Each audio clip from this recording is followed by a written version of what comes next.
Nazi Germany, a country led by a very, very villainous and angry man.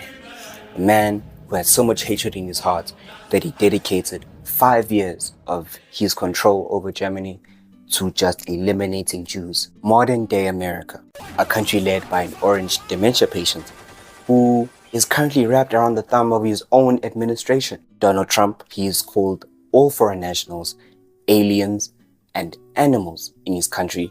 He's also called them vermin, which is just crazy. If you don't know what happened in Nazi Germany, let me tell you.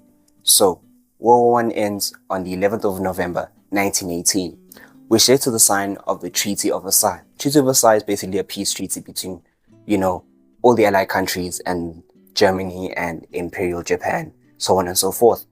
Basically, the Treaty of Versailles was all the Allied powers came together and they sat in their little big boy tables and the big boy chairs and said, who can we blame for World War I? They all collectively said, let's blame Germany. They blamed Germany and Germany had to pay so much reparations. I mean, like 132 billion in like gold value at the time. Like it's a crazy amount of money. What happened to Germany? Germany ended up in an insane economic unrest. Like I'm talking Zimbabwe-esque inflation. People had to carry wheelbarrows filled with money just to buy one loaf of bread. It was crazy, man. Like it was so crazy. Little Hitler, who served in World War I, saw this and said, no ways, not my Germany. His obsession with making Germany great again, does it sound familiar? Led to 6 years of just total authorization over an entire country and multiple territories. Hitler is invited to join a party. Obviously, Hitler has impeccable public speaking skills. So he ends up taking over this party. He called it the Nazi Party. Each party in Germany had their own military department. They were called the SAs, the state troopers. I don't know what the A stands for, but in English, they say state troopers. He grows his party using his incredible public speaking skills. And he rallies the troops. He brings all these people together, all the Germans who are upset about the economic unrest. I mean, think of the psychology. People are desperate. And a big man with a funny looking beard and very, very mean demeanor comes on stage and says, I can help you. I know how to fix you. It's not your fault. It's not your fault. It's the Jews. It's the Jews' fault. I know the problem. It's the Jews' fault. Excuse me, I'll take you far. I'll take you far. I'll make you famous.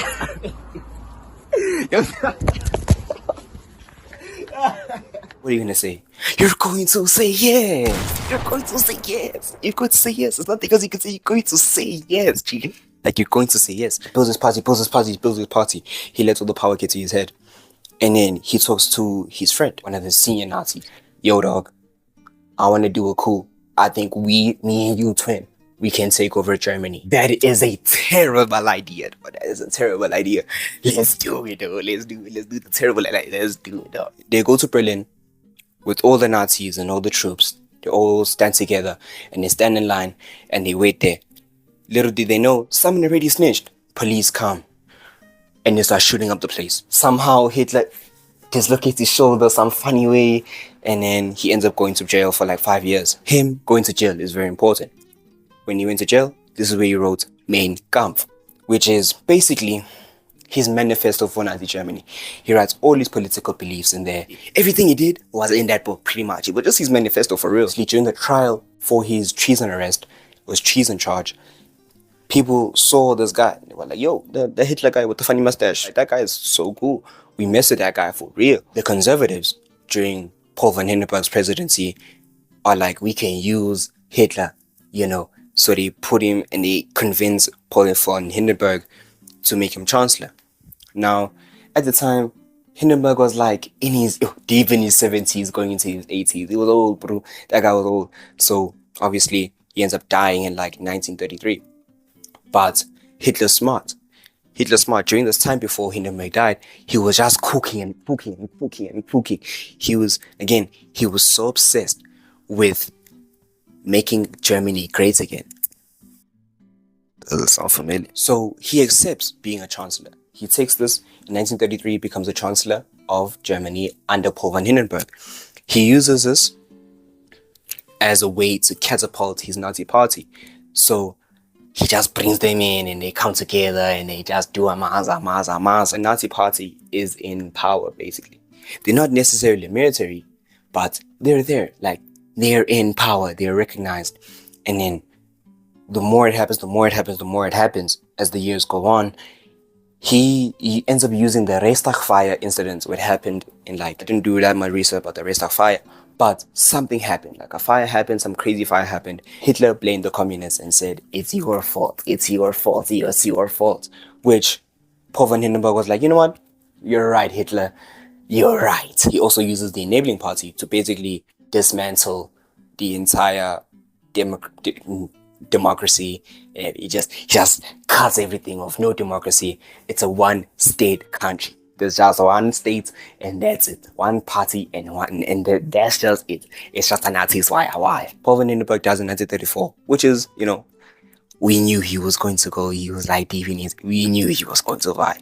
Now, Hitler, again, so tapped, he combines Chancellor and the presidency to become a Führer, which basically means, or translates to leader or guide. He basically becomes a dictator, the big guy of the entire German country. Going back to the Treaty of Versailles, Treaty of Versailles gave them a lot of restrictions. They couldn't have a military over 100,000 soldiers. They couldn't have an air force. They couldn't combine with any other countries or take over any other countries. Trade was crazy. A bunch of penalties to their country. And Hitler, again, so tapped. He said, this is my new checklist. Everything that he wasn't supposed to do, he did. He built up a military. Again, funny story, by the way. You remember the state troopers? He took them and just raped them. He, fired them all, killed some of them. It was just a whole maza. Took them all apart. And then he basically made the military of Germany into the Nazi party. They were called the Gestapo. Gestapo, they used this shandy where if you're not with me, you're against me. So I sharp at you. They were sharpening everyone. If you spoke, they sharp at you. If you were against them, they did a mass. Videos out there which you can find where they're just going around just killing niggas, just hitting niggas on the ground. Just hitting people. It was crazy. He used the Gestapo basically as his new state troopers as a Nazi party to basically enforce this Nazi rule. Now, I'd like to point your attention to the US Immigration and Customs Enforcers. Now I'm not a political guy in any stretch of the imagination.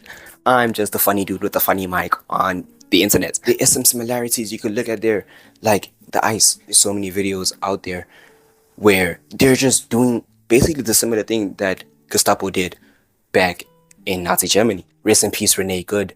She was just there, just by the scene. It wasn't even a scene, really. She was just there. And then this guy with the mouse face, I think his name was Jonathan Ross or some name like that. He just came out and did a maza because he's just a little bald boy with a mask on his face and a gun in his hand. He just got trigger happy and shot her in the face, which is so crazy. Rest in peace, Renee Good. I'm not calling Trump's administration or anything to do with Trump's administration the Nazis. No. Listen to me. Listen, look at my eyes. No, I'm not. Back to Nazi Germany. Just a whole lot of propaganda everywhere. If you open your TV screen, all you see is just Hitler. He uses propaganda as a way to discredit media. That's basically what Trump is saying. He's calling every media outlet that is critiquing him a liar. Fascism focuses on extreme nationalism and militarism. Now you look at Donald Trump's administration. He went into multiple states with the military. He uses his military sort of as his stick. ICE has been here, but ICE really gained recognition last year, which was first year of his second term. So you look at the similarities.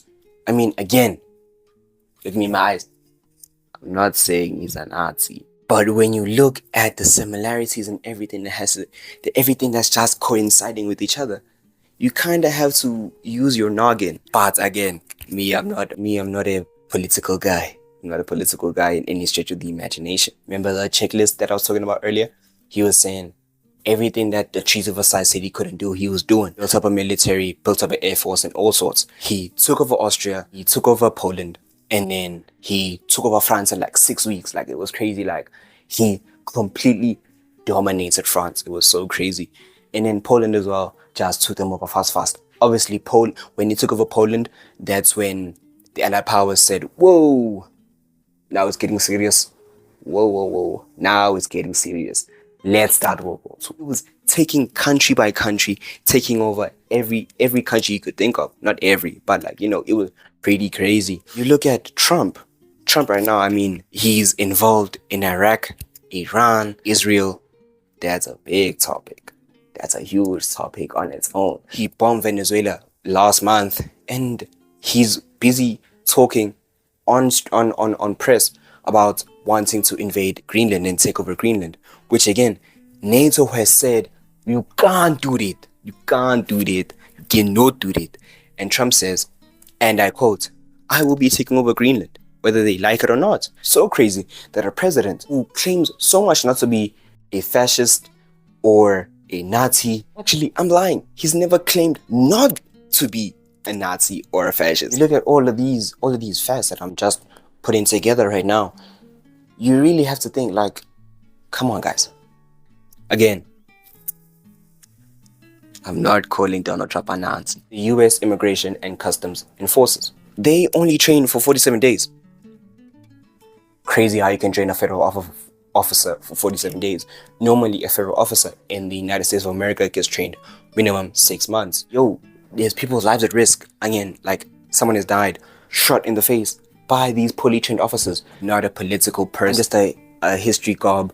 I love history too much.